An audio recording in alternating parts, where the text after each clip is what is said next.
All right, guys, I'm going to introduce you to our next speaker. It's Anne. She's an amazing denim designer and a fashion designer as well. I met her in Germany at a trade show called Blue Zone, but actually she's been in the industry for a very, very long time. Don't think that she's young. She's not. She's really really knowledgeable. One of the most knowledgeable people I know about traceability and cotton and sustainability, and is an awesome designer. So I'll leave it to you. Thank you. Good luck with your presentation. Thank you.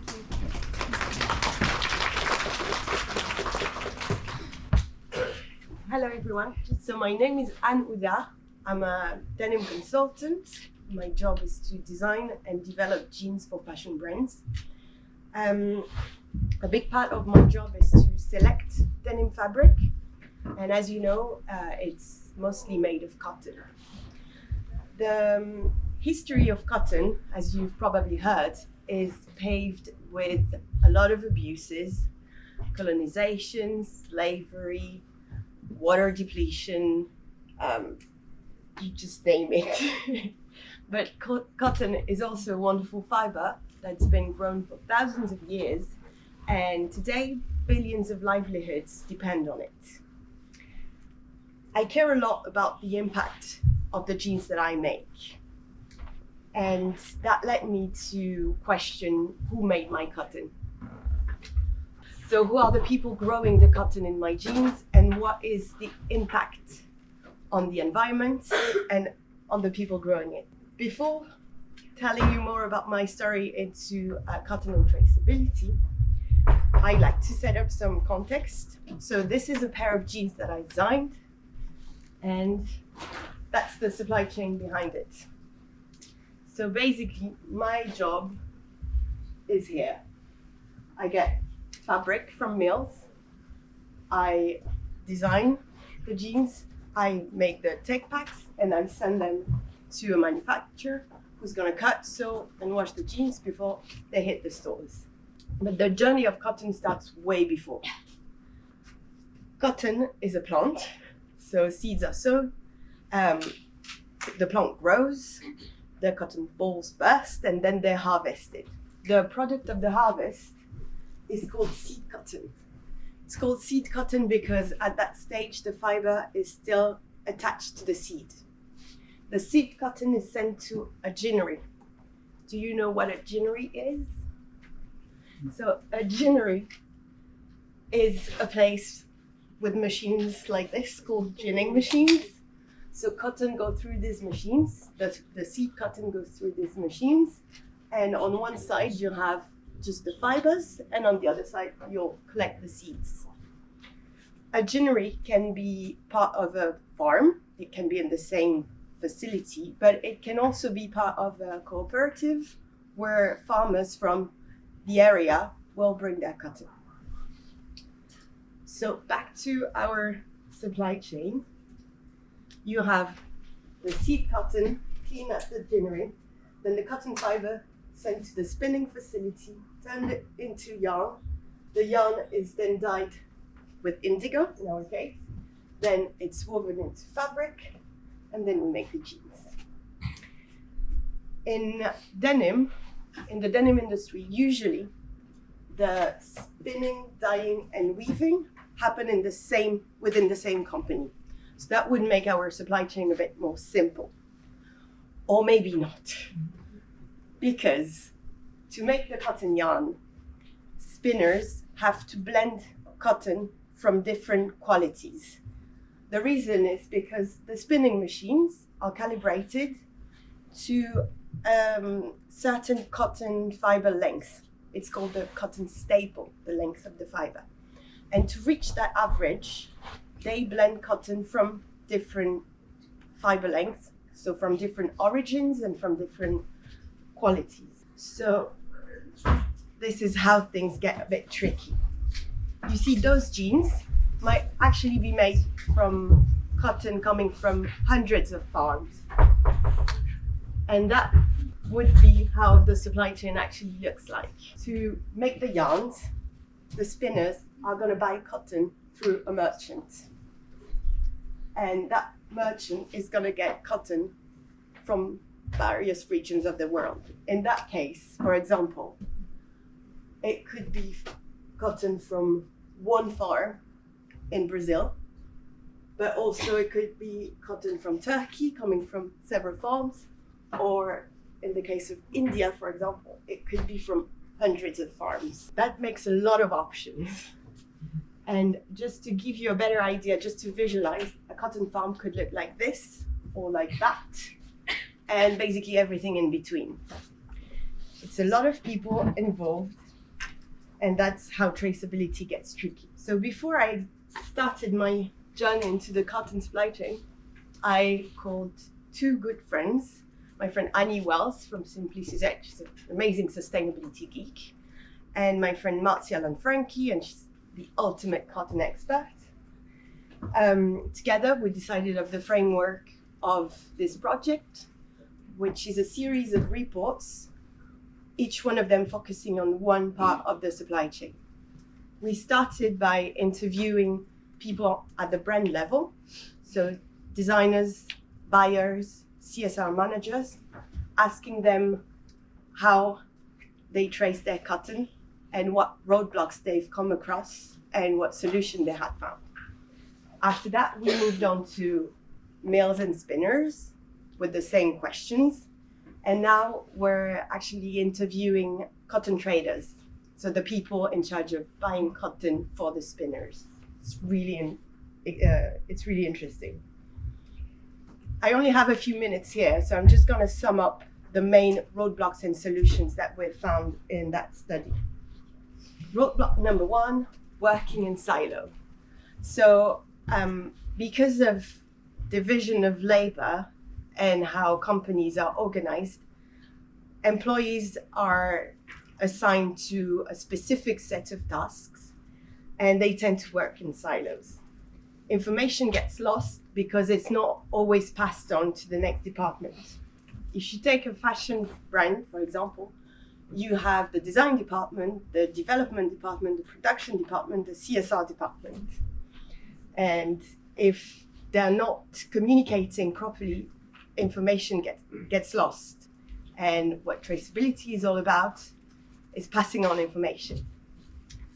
The same challenge is found on a more global scale throughout the supply chain, where fashion brands might be talking to their denim suppliers, but most of them have never spoken to a trader. The solution here is to build bridges, not only within the company, but also throughout the supply chain. We need to bring all the different parties to the table and communicate. We need to understand each other. We need to get to know each other and understand each other's challenges and views. Only then information can circulate smoothly. Second roadblock, no one cares until you start asking questions. Campaigns like Who Made My Clothes from Fashion Revolution have contributed to put pressure on brands to give more information about their manufacturing countries. But during our study, we realized that most brands are simply not asking their suppliers for any farm level data. And because they're not asking, mills are not necessarily investing time to actually give us traceability. We have legislations that are coming up in France this year. We have a new legislation where companies need to not only display the manufacturing country, but also the spinning, the weaving, and the dyeing country of origin. Similar legislations are happening in Germany and also in the state of New York in the US. So if we all start asking for more information, we redirect the focus on what is important to us. And since we've started this research, we've realized there's been a huge evolution in transparency, not just because of us, it's a global movement. And because we're all asking the same question, brands are starting to be a lot more transparent, and so are mills and traders. My advice here is ask questions. Be genuinely curious about the answers and about the other people's point of view. You shouldn't try to trick people with your questions. Just, it's not about agreeing or disagreeing. It's really about understanding their perspectives. Roadblock number 3, the obvious one, time and money. In order to have transparency and traceability on their products, companies need dedicated employees to collect and process and pass on the data. And once they've got all this information, hopefully they'll set up a team that's going to do something about it and improve the impact of the cotton. The additional work that is implied, it needs to be fairly retributed. And for that, it might impact the price of the jeans, the fabric, and the cotton. And there's a huge risk for brands to lose competitiveness. Maybe a brand being more transparent and sustainable might justify this price increase. But at the end of the day, it's about like the internal company's policy on where to invest this money. Of course, as you'll start your career, you might not be in charge of deciding where to invest the money. And but maybe when you interview for jobs, you could start by asking what's the company's policy regarding transparency and traceability. And when you're in the company, you can be an advocate for traceability. Tell your colleagues, your bosses that you care about where the cotton is coming from. Tell them why it's important and trying to find out where your cotton is coming from. So I'd like to conclude this presentation with a really beautiful case study. It's a wonderful project called Saksalim, which means safe and sound in Turkish. Saksalim is a collaboration between the brands Outland Denim, Nudie Jeans, the denim mill Bossa, and a tech company in Australia called PSG. With the help of Turkish local organizations, they were able to connect with the cotton workers from the Izmir region where the cotton is coming from. These workers could be working in different farms every day. And so they had to find out where they lived in order to go and meet them and offer them legal advice. They set up a hotline to collect testimonies concerning wage discrimination, difficulties in accessing drinking water, or lack of safety equipment, for example. And as a consequence, measures have been put in place to improve their working conditions. For brands like Outland and Nudie, this program allows them to communicate openly about where their cotton is coming from, but also, and most importantly, to have an actual impact on the field. So before I leave you, just want to start by confessing that it took me 10 years of work before I started asking where the cotton in my jeans is coming from. So what I hope for today is that you start right now and you don't lose any minutes. So please don't forget to ask questions. Questions can really spark up the light and bring people into the journey of better practices. I've realized that in order to find solutions, you need to really deeply understanding the issue.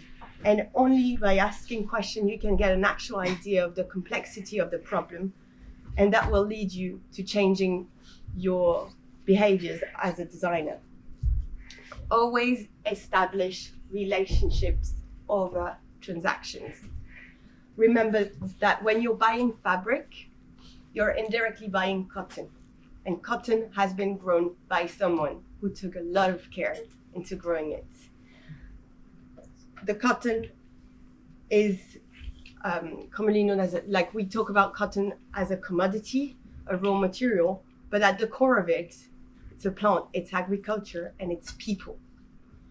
And so, as my friend Marcia always says, don't forget the farmers. And I just leave you with some resources if you want to go deeper into the topic. Just take a picture. And that's all for me. Thank you so much.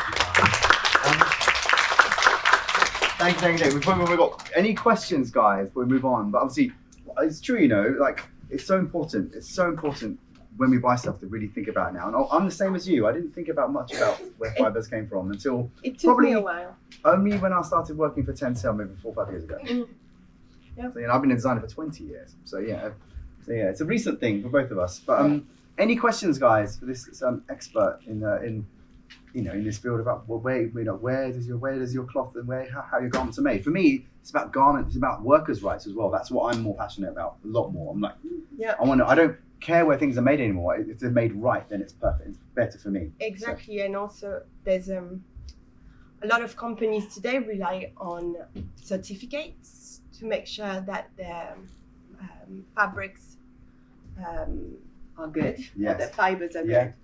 And one of the biggest ones, and also the most important one, I think, in terms of sustainability is GOTS, for instance. Yeah. But you must know that GOTS doesn't cover workers' rights on the field, on the cotton field. It covers workers' rights in the manufacturers, but not on the cotton field. Like, there's basically, like, unless it's coupled with maybe fair trade. Well, I've been to a really amazing manufacturer that's LEED certified, blah blah blah, but you still use kids to pick cotton, but their factories are regulated by all the big brands. So it's a murky world. And about the kids, like, it's a really complicated case, and it's not just about saying like kids shouldn't be picking cotton. It's about making sure that the parents of those kids are paid enough so that they don't have to bring their kids there. Okay.